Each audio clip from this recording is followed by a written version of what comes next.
News flex நேயர்களுக்கு வணக்கம். அரசியல் திண்ணை நிகழ்ச்சிக்கு வரவேற்பது நான் சிலம்புச்செல்வி. இன்று நம்மளோடு இணைந்திருக்கிறார் திமுகவின் செய்தி தொடர்பாளர் ரஜினி. இது ஒரு குட்டி கதை சொல்லலாமா? நானும் ஒரு குட்டி கதை சொல்லுவேன்.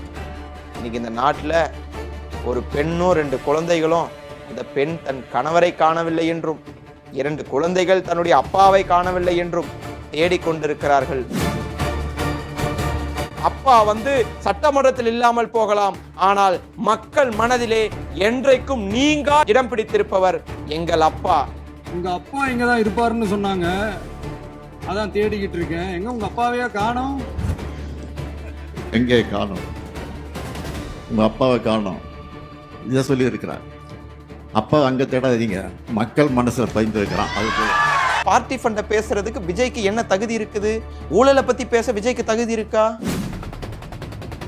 மக்கள் போராட்டத்துல பங்கெடுத்து சிறைக்கு போனேன்னு சொல்லி உங்க தலைவரால தில்லா சொல்ல முடியுமா?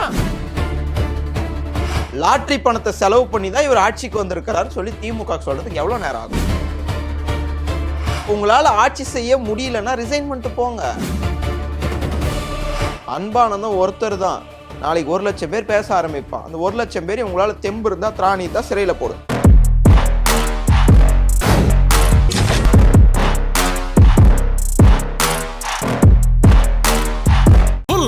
காலை 9 மணியிலிருந்து இரவு 12 மணி வரை ஜூன் 29 ஒரு நாள் மட்டும்.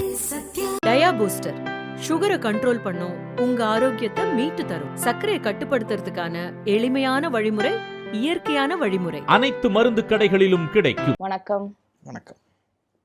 பார்த்திருப்பீங்க, சட்டப்பேரவையில விஜய் அவர்கள் பேசினது 5 நிமிஷம் பேசினதுக்கே கொளத்தூர் ஆட்டங்கட்டுருச்சு அப்படின்னு சொன்னது மட்டும் இல்லாம அப்பாவை காணோம்னு ஒரு குட்டி கதை வேற சொல்லியிருந்தாரு. இதை பத்தி உங்க பார்வை என்ன?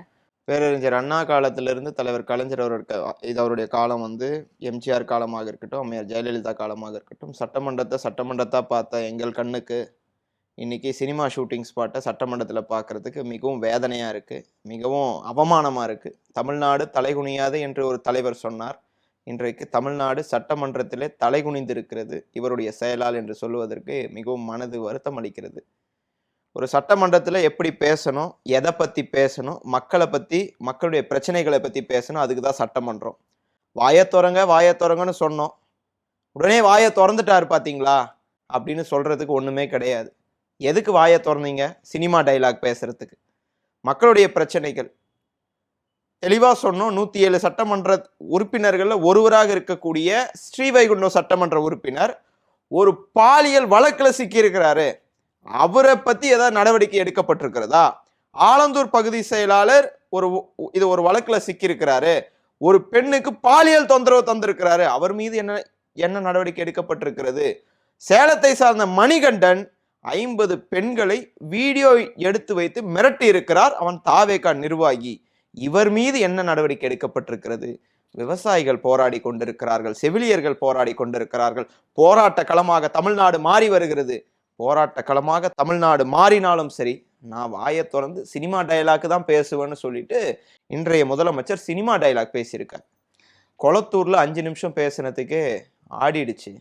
ஒன்று நேயர்களுக்கும் சரி, உங்களுக்கும் சரி, தேர்தலுக்கு முன்பாக நாகப்பட்டினத்தில் 35 நிமிடங்கள் பேசினார் விஜய். ஒரு தொகுதியில் கூட, நாகப்பட்டினம், திருவாரூர், தஞ்சாவூர்ல ஒரு தொகுதியில கூட இவரால் ஜெயிக்க முடியல. நாகப்பட்டினம், திருவாரூர்ல ஒரு தொகுதியில கூட ஜெயிக்க முடியல. கொளத்தூர்ல 5 நிமிடம் பேசியதற்கு எங்கள் தலைவர் தோற்றார் என்று சொன்னால், நாகப்பட்டினத்தில் 35 நிமிடம் நீங்கள் பேசிய ஆணவ பேச்சுக்கு மக்கள் ஒரு இடம் கூட தரவில்லை என்று எடுத்துக்கொள்ளலாமா?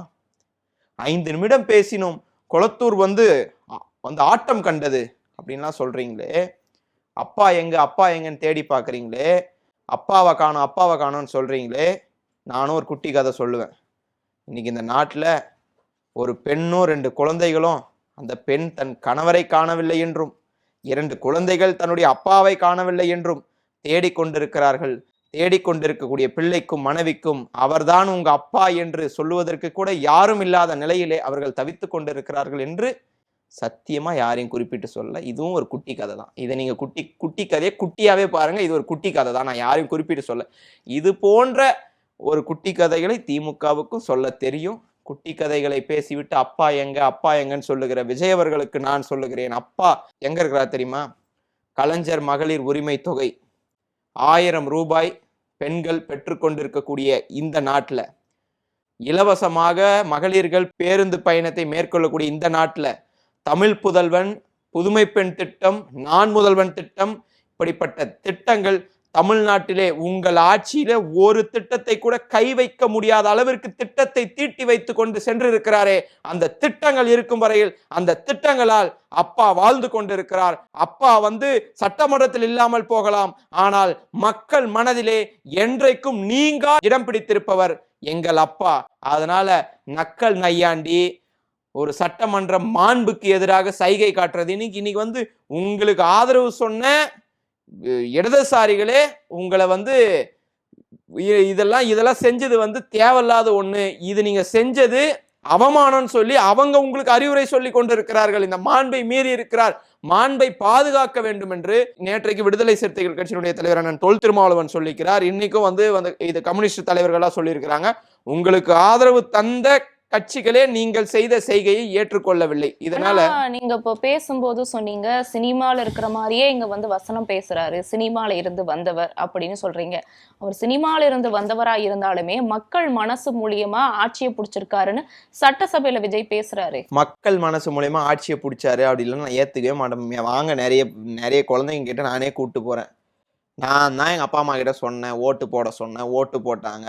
குழந்தைகள் கிட்ட அவர் மீது அந்த புகாரோருக்கு தேர்தல் ஆணையத்துல குழந்தைகளை வைத்து வாக்கு சேகரித்தார்னு சொல்லிட்டு குழந்தைகள் கிட்ட போயிட்டு கெஞ்சி ஒரே ஒரு டைம் கண்ணை மூடின்னு அப்படியே பேசியிருப்பாரு. ஒரே ஒரு டைம் உங்க மாமாக்காக அக்கா, அதாவது அப்பா கிட்ட போய் சொல்லுங்க, அம்மா கிட்ட போய் சொல்லுங்க, அத்தை கிட்ட போய் சொல்லுங்க, மாமா கிட்ட போய் சொல்லுங்க, ஒரே ஒரு ஓட்டு இந்த விஜய் மாமாக்காக ஓட்டு போட சொல்லுங்க, நன்றி வணக்கம்னு சொல்லிட்டு போனாரு. அந்த காணொலியை ரூட் மாஃபியா வச்சு தமிழ்நாடு ஃபுல்லா பரப்பி குழந்தைகள் கிட்ட கொண்டு போய் சேர்த்து அதன் மூலியமாக மக்களிடம் ஏதோ ஒரு விஷயத்த இவருக்கு வாக்களிக்கணும் அப்படின்னு சொல்லி வாக்குகளை வாங்கி இன்றைக்கு ஆட்சியில் அமர்ந்திருக்கிறாரே தவிர்த்து இல்லங்க இவர் ஆட்சிக்கு வந்திருக்காரு ஏதாவது ஒண்ணு செஞ்சிருக்கணும்ல. மக்கள் எப்பா இப்படியாப்பட்ட விஷயத்த செஞ்சுட்டாரு, பார்ட்டி ஃபண்ட நாங்க தடுத்துட்டோம் அப்படின்னு சொல்றாங்களே. எந்த பார்ட்டின்னு சொன்னாரா? இன்னைக்கு வெளிநடப்பு செய்ததற்கு பல காரணங்களை சொல்லுகிற எதிர்கட்சிகள், திமுகவை விமர்சிக்கக்கூடிய கட்சிகள் என்ன சொல்றாங்கன்னா, ஏன் எழுந்து போனாங்க, ஏன் வெளிநடப்பு செஞ்சாங்கன்னு கேட்கறாங்க.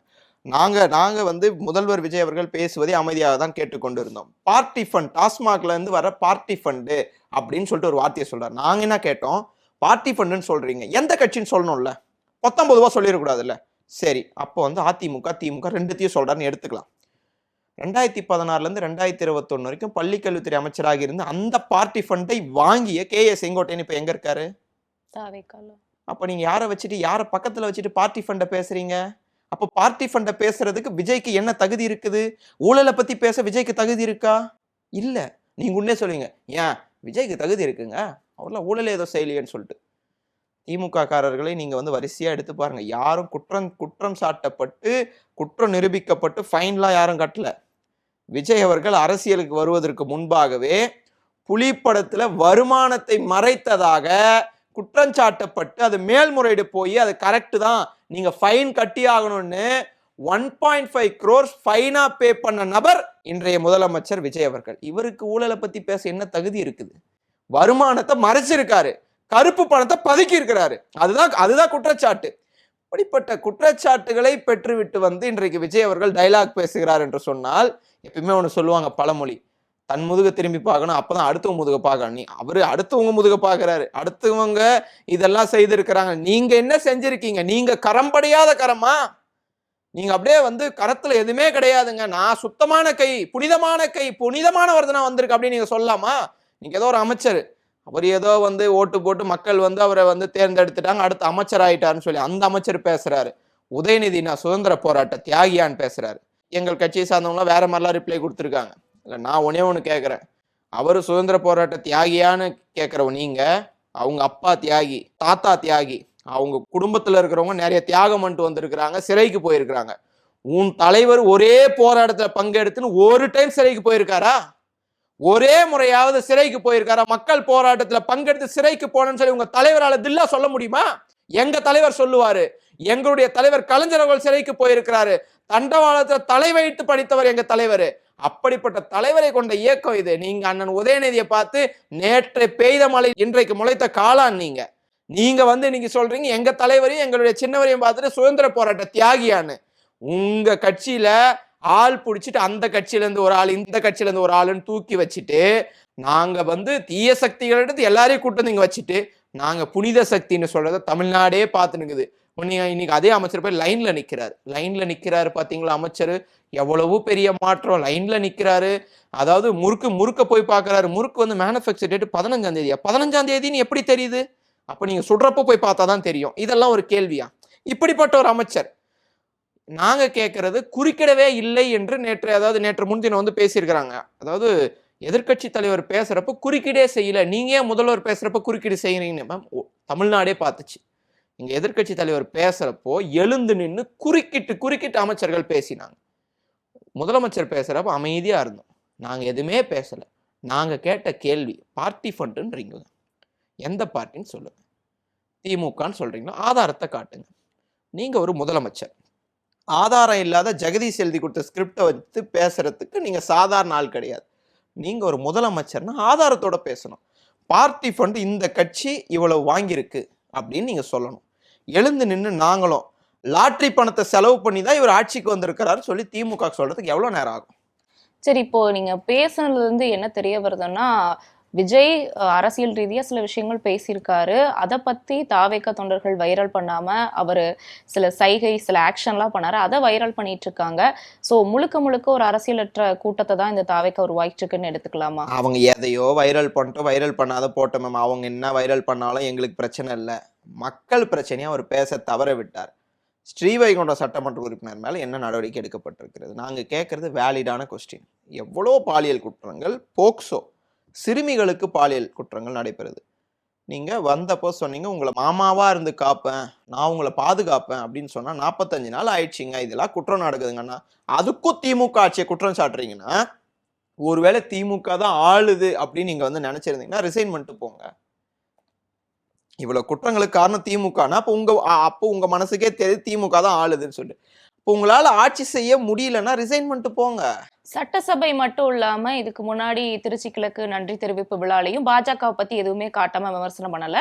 இதுலயுமே சட்டசபையிலயுமே பாஜகவை பத்தி பேசல. குறிப்பா நீட்னால 2 பிள்ளைங்க இறந்து போயிட்டாங்க, அதை பத்தியும் பேசல.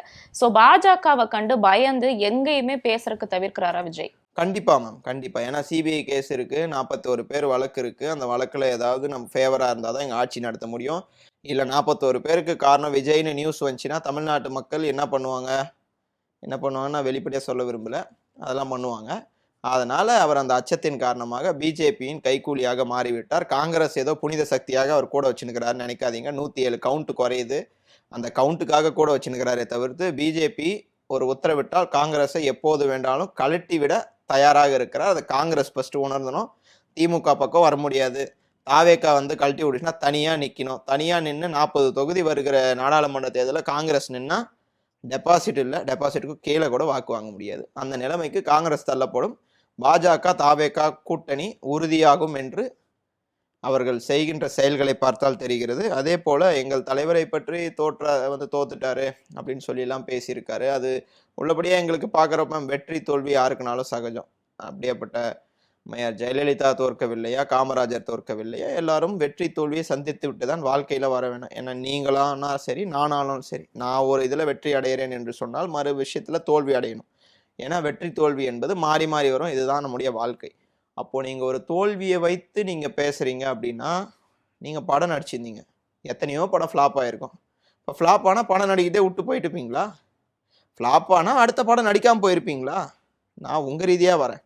எங்கள் தலைவர் தோத்துட்டாருங்க, நாங்கள் ஒத்துக்கிறோங்க, எங்கள் தலைவர் தோத்துட்டாரு. தோத்த அடுத்த நாள் மக்களுக்கு போய் நன்றி சொன்னாருங்க. மக்களுக்கு போய் நன்றி சொல்லி கொளத்தூர் மக்கள் என்னை நம்பி நான் தோல்வி அடைந்தாலும் இவ்வளோ பேர் எனக்கு வாக்கு போட்டிருக்கிறாங்க, அவங்களுக்கு நான் போய் நன்றி சொல்கிறேன்னு சொல்லி களத்தில் நின்றாருங்க. இன்றைக்கும் போய் களத்தில் நிற்கிறாருங்க அந்த மனுஷன்.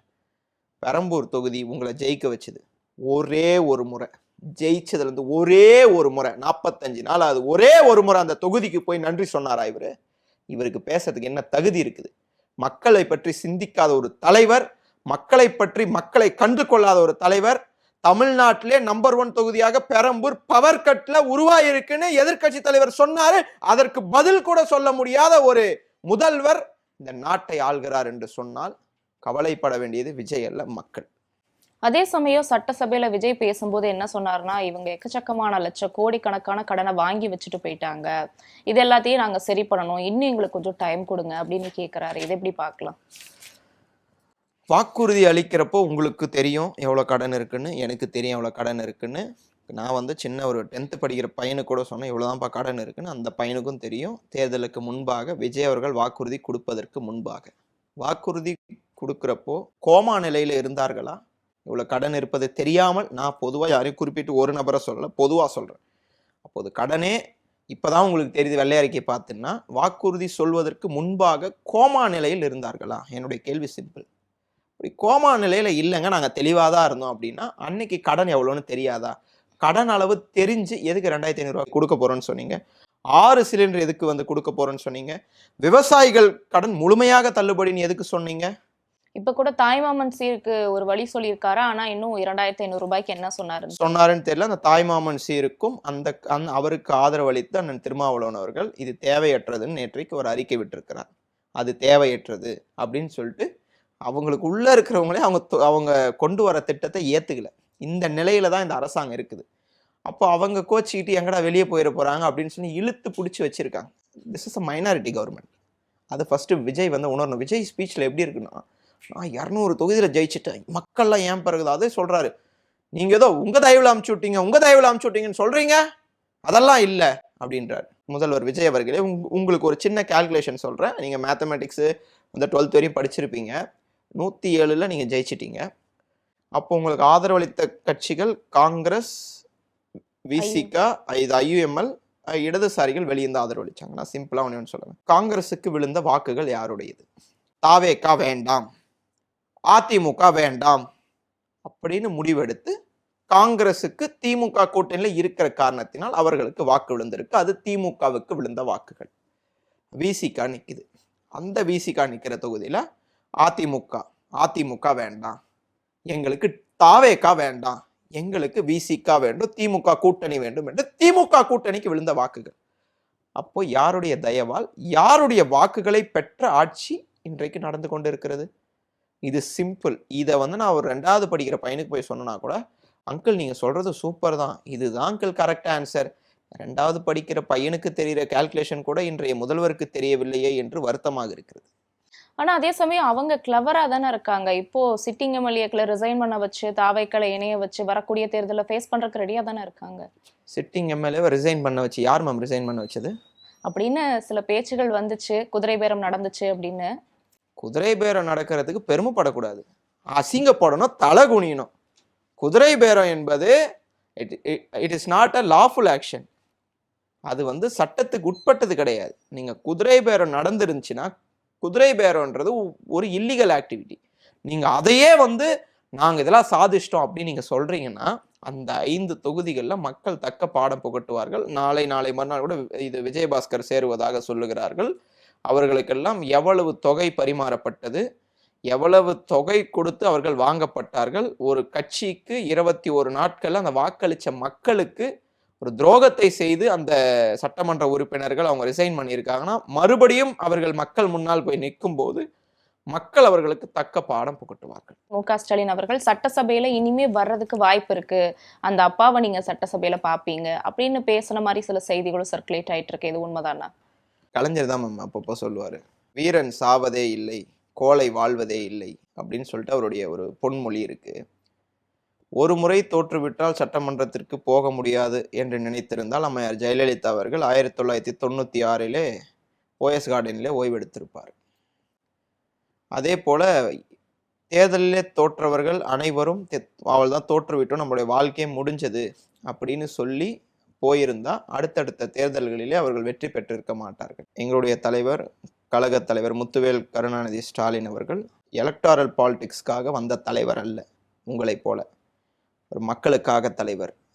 அண்ணாவின் கொள்கைகளை, கலைஞரின் கொள்கைகளை கடைகோடியில் இருக்கக்கூடிய திமுக தொண்டன் மனதிலே பதிய வைக்கக்கூடிய தலைவர். தொண்டர்களை அரவணைத்து செல்லக்கூடிய தலைவர். மக்களுக்கு ஏதாவது ஒரு பிரச்சனை என்றால் களத்திலே இறங்கி போராடக்கூடிய ஒரு தலைவர். அந்த தலைவரை வெற்றி தோல்விகள் அசைத்து பார்க்க முடியாது.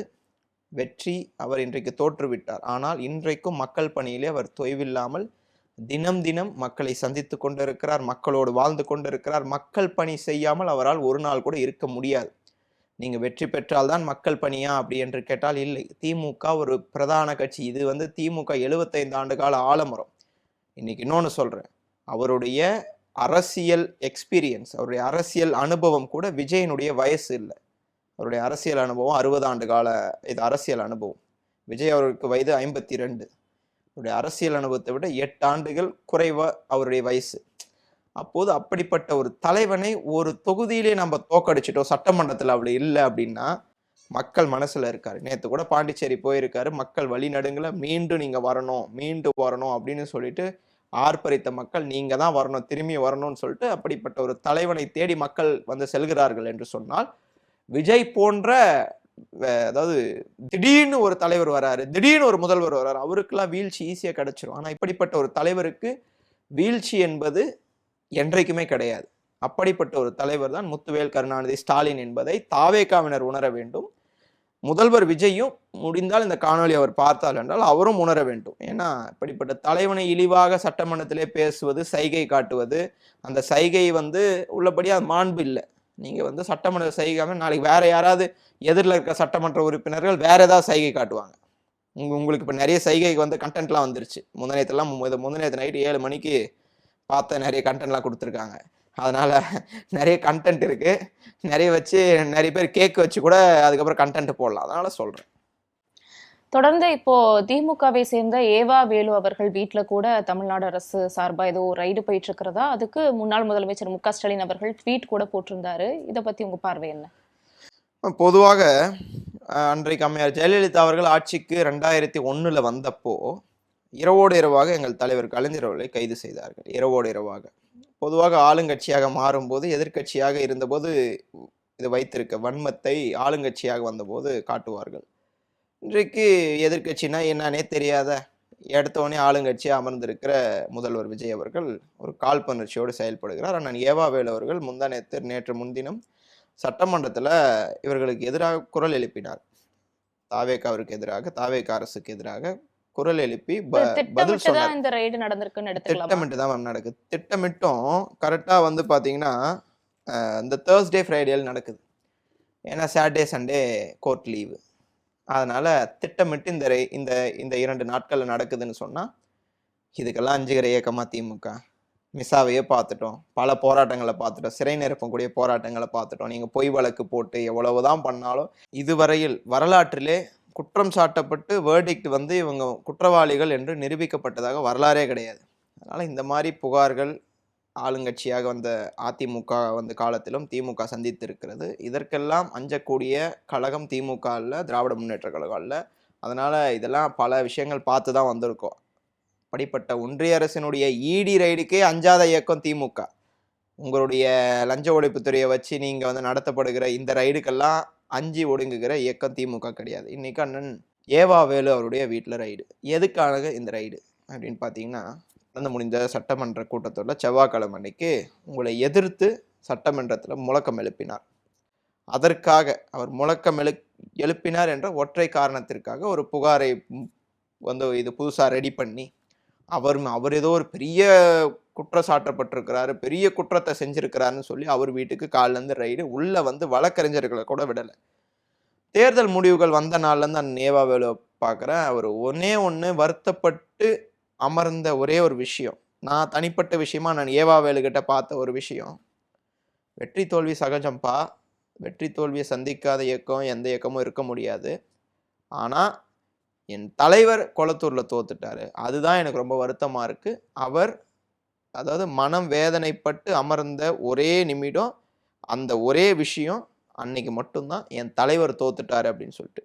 அது மட்டும்தான் அவரை இதை அசைத்து பார்க்க முடியுமே தவிர்த்து, இதை அசைத்து பார்த்திருக்க முடியுமே தவிர்த்து வேற எது நடந்தாலும் அவரை யாராலும் அசைத்து பார்க்க முடியாது, அவரை யாராலும் சீண்டி பார்க்க முடியாது. ஏன்னா கட்சிக்காகவும் மக்களுக்காகவும் திருவண்ணாமலை இன்றைக்கு கிரிவல பாதையில் அவ்வளோ மக்கள் நடக்கிறாங்க, அவ்வளோ வந்து ஃபெசிலிட்டிஸ் பண்ணி கொடுத்துருக்காங்க.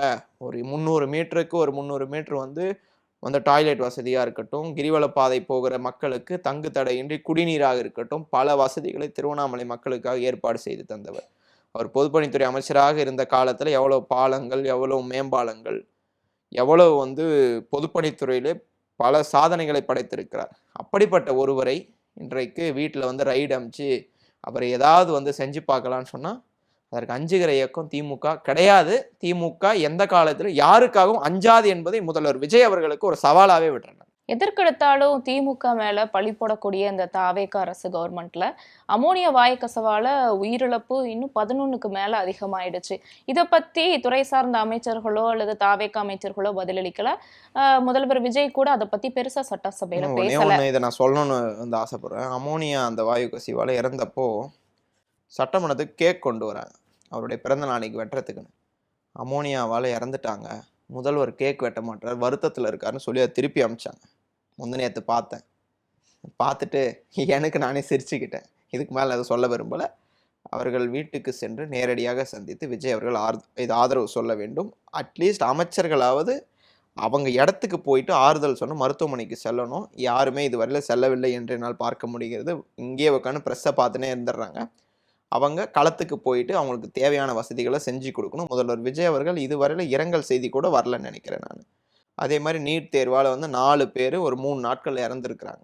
அது பற்றி வாயை கூட திறக்காத முதலமைச்சர் இன்றைக்கு முதலமைச்சராக இருக்கிறார். நீட் தேர்வுக்காக இன்றைக்கும் திமுக போராடி கொண்டு இருக்கிறது.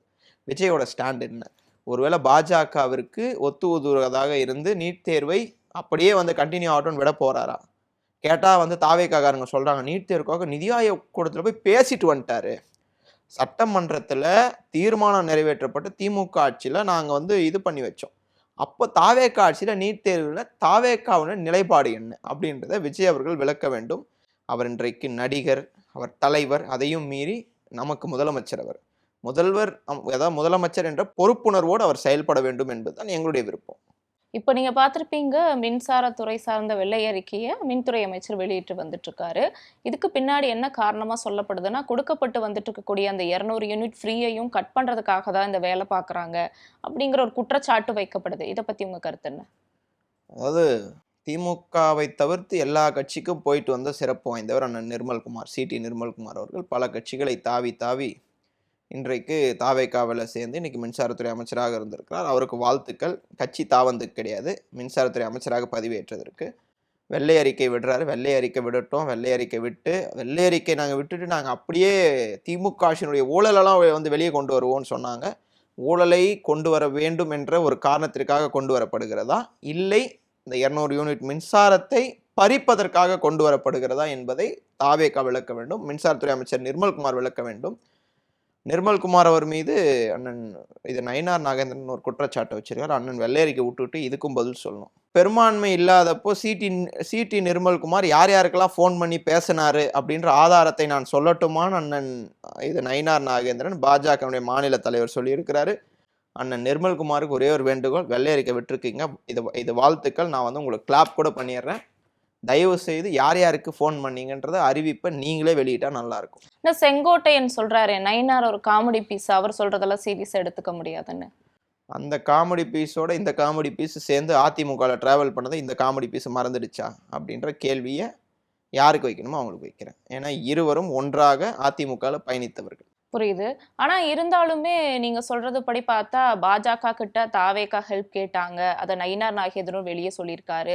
இது உண்மையாயிடுச்சு நீங்க சொன்னாலுமே அதை தாவேக்கா இன்னும் பெருசா பொருட்படுத்தலையே, அதை பெருசா அதுக்கு ரெஸ்பான்ஸ் பண்ணலையே. பாஜக கிட்ட இருந்து எங்களுக்கு ஓட்டே வேணாம் அப்படின்னு சொல்லியிருந்தா காமராஜ கடத்தின்னு போய் இரவோடு இரவாக சைன் வாங்கினது யாரு? காமராஜ் அவர்கள் பாஜகவை சார்ந்த வேட்பாளர், பாஜக கூட்டணியில் இருக்கிற ஒரு வேட்பாளர். அவர் வந்து சட்டமன்ற உறுப்பினர், மன்னார்குள்ள ஜெயிச்சிருக்காரு. அவர் இன்னைக்கு எப்படியோ பொங்கி வந்து விஜய் அவர்கள் ஆக்சுவலாக தாவேக்காவினர் கூட விஜய் அவ்வளோ வந்து புகழ மாட்டுறாங்க. அவரு 7 முறை எந்திரிச்சு நிற்கிறேன், எனக்கு வாய்ப்பு தரல, 8வது முறையாக புகழ போறேன்னு சொல்லிட்டு ஒரு தாவேக்கா கட்சிக்காரராகவே மாறி இருக்கிறார் என்றால் எவ்வளவு காசு அவருக்கு பரிமாறி இருக்கிறது, ஏதாவது பரிவர்த்தனை அவர்களுக்கு செய்திருக்கிறார்கள் என்ற அறிவிக்கையும் அவங்க வந்து வெளியிடணும். நிறைய பேருக்கு ஃபோன் பண்ணியிருக்கான்னு வெட்ட வெளிச்சத்தில் ஒரு மாநில தலைவர் சொல்கிறார். அந்த மாநில தலைவர் சொல்றதுக்கு ஏன் இன்னி வரையும் தாவேக்கா வாயை திறக்கல? திறந்து பேசுங்க. நிர்மல்குமாரை சொல்கிறாரு. நிர்மல்குமார் அன்னைக்கு கால் லிஸ்ட் எடுத்து காட்டுங்க. நான் வந்து யாருக்கும் ஃபோன் பண்ணல, ஃபோன் பண்ணி யார்கிட்ட ஐயா சாமி எங்களுக்கு வந்து ஆதரவு கொடுங்கன்னு கேட்கல அப்படின்னு சொல்லுங்க. நீங்கள் தான் தாவேக்கா மக்கள் சக்தியாச்சே, சொல்லுங்க சார். சட்டசபையில உதயநிதி அவர்கள் தூய்மை பணியாளர்களை வந்து தனியார் மயமாக்குறாங்க, தூய்மை பணியாளர்கள் தொழிலை வந்து தனியார் மயமாக்குறாங்க, இதை கண்டிக்கிறோம்னு சொல்லி பேசியிருந்தாங்க. இப்போ வந்திருக்கக்கூடிய செய்தி என்னன்னா, திமுக ஒப்பந்தம் கொடுத்திருக்கக்கூடிய கொள்முதல் பண்றதா இருந்த பஸ் எல்லாத்தையும் பிரைவேட்டுக்கு கொடுக்க போறதா, பிரைவேட்டே அதை எடுத்து நடத்தட்டும்னு தாவேக அரசு முடிவு பண்ணியிருக்கிறதாவும் சில செய்திகள் வெளியாயிருக்கு. இன்னும் எத்தனை துறையை இவங்க தனியார் மையப்படுத்துறதுக்கு தயாரா இருக்காங்கன்னு தெரிஞ்சுக்கலாமா? இன்னும் பல டாஸ்மாக்குகளை இன்றைக்கு 717 கடைகளை மூடி இருக்கிறார்கள். அந்த கடைகளை மூடுவது போல மூடிவிட்டு பல தனியார் பார்களை உருவாக்குவதற்கு இந்த அரசாங்கம் முயற்சித்து வருகிறது என்ற தகவல்லாம் வருது. அதுக்கு அப்போ பின்னாடி யாரு எல்லாமே இல்லையா, அது வந்து யாரானா இருக்கலாம். அந்த பேரை சொல்றேன்னா உடனே அவர் நாளைக்கு வந்து, ஓ எங்க பாரை பத்தி பேசிட்டீங்களா, கொளத்தூர்ல 5 நிமிஷம் பேசணும் என்ன ஆச்சு சார், மின்சாரம் கட்டு கொளத்தூர்ல 5 நிமிஷம் பேசணுமே என்ன ஆச்சு சார், மக்கள்லாம் போராடுறாங்க கொளத்தூர்ல 5 நிமிஷம் பேசணுமே என்ன ஆச்சு, உடனே அவர் வந்துருவாரு கொளத்தூர்ல 5 நிமிஷம் பேசணுமே என்ன ஆச்சு. அப்ப எது கேட்டாலும் அவங்க வந்து அங்க போறாங்க. அதனால இன்றைக்கு பார்கள், தனியார் பார்கள் இன்றைக்கு உருவாக்கப்பட இருக்கிறது, இன்றைக்கு வந்து உருவாகி கொண்டு இருக்கிறது. தனியார் மயமாகுவதை இந்த அரசாங்கம் தடுக்க வேண்டும். ஏன்னா இது அவங்களுடைய தலையாய கடமை. இதை வந்து அவங்க கண்டிப்பாக செய்ய வேண்டும் என்று நான் ஒரு கோரிக்கையா வைக்கிறேன். அதாவது இப்போ சட்டசபையில முதலமைச்சர் விஜய் இவ்வளோ ஃபயரா பேசினாருன்னா அதுக்கு பின்னாடி ஆதவர்ஜுனா எப்பயுமே தாவேக்காவோட முதலமைச்சர் அவரா இருக்காரு, அவர் தான் முதல் போட்ட அமைச்சர், அவரோட பில்டப் ரொம்ப டெவலப் ஆனனாலதான் அதை ஆஃப் பண்றதுக்கு இப்ப விஜய் பேச வச்சிருக்காங்க அப்படிங்கிற மாதிரி சில பேச்சுகள்லாம் போயிட்டு இருக்கு. இதை பத்தி உங்க கருத்து என்ன? மேம், எங்க ஆட்சியில எப்படி இருந்துச்சுன்னா, முதலமைச்சர் இருந்தாரு, துணை முதலமைச்சர்னு பேர் வச்சு இருந்திருந்தோம். இன்னைக்கு வந்து எப்படின்னா நிஜ முதலமைச்சர், நிழல் முதலமைச்சர்னு சொல்லிட்டு நிழல் முதலமைச்சர் நிஜ முதலமைச்சரா மாற ட்ரை பண்ணிட்டு இருக்காரு, நிஜ முதலமைச்சர் நிழல் முதலமைச்சரா மாறிட்டு இருக்காரு. இன்னைக்கு எதை கேட்டாலும் வந்து ஆதவர்ஜுனா வராருன்னா அதான் அன்னைக்கு எங்களுடைய அமைச்சர் கூட சொல்லியிருப்பார், முதல் போட்ட முதலமைச்சர் அப்படின்னு சொல்லியிருப்பாரு. அதனால ஆதவர்ஜுனா அவர்கள் இன்றைக்கு ஒரு முதலமைச்சர் போல செயலாற்றி கொண்டிருக்கிறார். நிச்சயமாக இவர்களுடைய வண்டவாளம் தண்டவாளத்துக்கு ஏறும். அப்போ மக்கள் பார்ப்பாங்க. மக்கள் பார்த்து இப்போவே நிறைய பேர் சொல்ல ஆரம்பிச்சிட்டாங்க, வாக்களித்து அவர் என்னைக்கு பதவி ஏற்றாரோ அன்னையிலிருந்தே நல்ல ஆட்சி நம்ம இழந்துட்டோம், முதலமைச்சராக இருந்த ஒரு நல்ல தலைவரை இழந்துட்டோம் அப்படின்னு சொல்லிட்டு மக்கள் எல்லாம் வீதிக்கு வீதி வருவதை என்னால் பார்க்க முடியுது. சென்னையில் மின்வெட்டு காரணமாக பல பகுதிகளில் மக்கள்லாம் விரக்தியில் இருக்கிறாங்க. அடுத்த உள்ளாட்சி தேர்தல் வந்தால் சவால் விடுறாரு ஆதவர்ஜுனா, ஒரு மேயரை ஜெயிச்சு காட்டுங்க அப்படின்னு சொல்லிட்டு அனைத்து மேயர்களை, அதாவது மேயர் தேர்தலாக இருக்கட்டும் இடைத்தேர்தலாக இருக்கட்டும் முழுமையாக திமுக கைப்பற்றும். இன்றைக்கும் சொல்கிறேன், திமுகவிடம் கூட்டணி கட்சிகள் இல்லாமல் போகலாம், கூட்டணிகளே இல்லாமல் போகலாம், பல இயக்கங்கள் எங்களை நாடி வரலாம் செல்லலாம். இன்றைக்கும் சொல்லுகிறேன், திமுக தனித்து நின்று போட்டியிட என்றைக்கும் அஞ்சாது. இப்ப கூட நீங்க பார்த்திருப்பீங்க, சமீபமா இந்த தாவேகா ஆட்சியில கருத்து போடுறது, அதாவது தாவேக்காக்கு எதிராக கருத்து போறவங்களை அரெஸ்ட் பண்றதா இருக்கட்டும், ஜென்சி மீட்டை வந்து அரேஞ்ச் பண்ண அன்பானத்தை நடுராத்திரி போய் மிரட்டுறதா இருக்கட்டும், போலீஸ் அரெஸ்ட் பண்ண போறதா இருக்கட்டும், இந்த மாதிரி தொடர்ந்து தாவேக்கா அரசுல கருத்து சுதந்திரம் பறிக்கப்பட்டு வந்துட்டு இருக்கா? நிச்சயமா அதான் நான் வந்து திமுகவினர் மீது குறிப்பிட்டு தாக்குதல் நடத்த தொடங்கி இருக்கிறார்கள். அது எங்கள் அமைச்சர், முன்னாள் அமைச்சர்கள் மீதும் இருக்கட்டும். இப்போது பேசுகிற பேச்சுரிமையை பறிக்கக்கூடிய செயலில் ஈடுபட்டிருக்கிறார்கள்.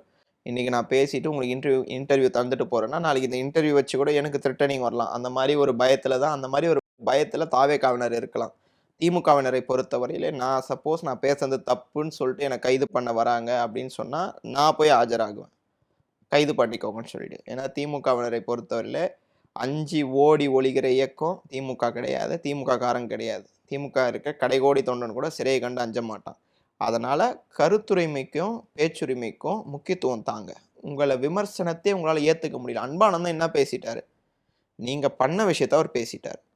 நீங்கள் அப்பா எங்கன்னு கேட்டதுக்கு அவர் வந்து ரிப்ளை கொடுத்துருக்காரு. நீங்கள் அப்பா எங்கன்னு நீங்கள் கேட்குறது உங்களுக்கு வந்து நல்லதாக படுது, அதுக்கு விமர்சனத்தை உங்களால் ஏற்றுக்க முடியாத கைது நடவடிக்கை மேற்கொள்கிறீர்கள் என்று சொன்னால் அன்பானந்தம் ஒருத்தர் தான்.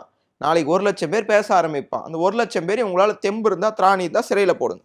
ஆனா இதை நம்ம சாதாரணமா எடுத்துக்கலாமா? இப்படி தொடர்ந்து திமுக காரவங்க மட்டும் இல்லாம சில சோஷியல் மீடியால பேசக்கூடிய பொதுமக்களையும் அரெஸ்ட் பண்றாங்கல்ல. எல்லாத்துக்கும் ஒன்று தான், பீப்புள்ஸ் ஆர் வாட்சிங். உங்களை மக்கள் பார்த்து கொண்டு இருக்கிறார்கள். இதெல்லாம் பார்த்துப்பாங்க. நீங்கள் என்ன பண்ணுறீங்க எல்லாமே தெரியும். உங்களுடைய தனி செயலாளராக நியமித்து அந்த நியமன அரசாணையை கூட வெளியில் விடாத 40 நாள் நீங்கள் வந்து சீக்ரெட்டாக வச்சுருந்துருக்கீங்க. அந்த பண்டித்தை நியமிச்சப்பே தனி செயலாளரை நியமிச்சிருக்காருங்க. ஆனால் தனி செயலாளரோட அந்த அறிவிப்பை ஜெகதீஷ் பழனிசாமி தன்னுடைய பதிவில் போடுறாரு. முந்தானேத்து பிறந்தநாள் வாழ்த்து சொல்கிறப்ப போடுறாரு, நான் தான் தனி செயலாளர் அப்படின்னு சொல்லிட்டு. ஒரு தனிச்செயலாளர் நியமனம் கூட டிரான்ஸ்பரண்டா இந்த ஆட்சியில இல்ல. அவர் மீது நான் வந்து ஜெகதீஷ் பழனிசாமி மீது சொல்லணும்னா அவர் மேல நிறைய குற்றச்சாட்டை நான் சொல்லலாம். அவர் யாரு, அவர் எங்க இருந்து வந்தார், அவர் என்ன வேலை இப்ப பண்ணிட்டு இருக்காரு எல்லாமே தெரியும். அவரை நீங்க தனிச்செயலாளராக நியமிச்சிருக்கீங்க. எங்கடா நியமனத்தை நம்ம வந்து வெளியே சொன்னா விமர்சனம் வருமேன்றதுனால அந்த நியமனத்தை மறைச்சிருக்கிறீங்க. there is no transparent here. உங்களுக்கு இங்க டிரான்ஸ்பரண்ட் ஆட்சியை தரப்போறேன்னு சொல்லிட்டு ஹிடன் ஆட்சி கொடுத்துட்டு இருக்கீங்க. இதெல்லாம் வந்து மக்கள் பார்த்து கொண்டு இருக்கிறார்கள். உங்களுக்கு வாக்களித்த மக்கள் தயவு செய்து இதெல்லாம் வந்து நீங்க வந்து நிறுத்திக்கணும். இனிமேலும் பேச்சுரிமைக்கும் கருத்துரிமைக்கும் திமுகவினர் மீது தொடர்ந்து தாக்குதல்களை அவர்கள் நடத்தினால் மிகப்பெரிய போராட்டம் தமிழ்நாட்டில் வெடிக்கும். ரொம்ப நன்றி. நாங்க கேட்ட கருத்துக்கு ரொம்ப அழகா பொறுமையா பதில் சொன்னீங்க. நன்றி.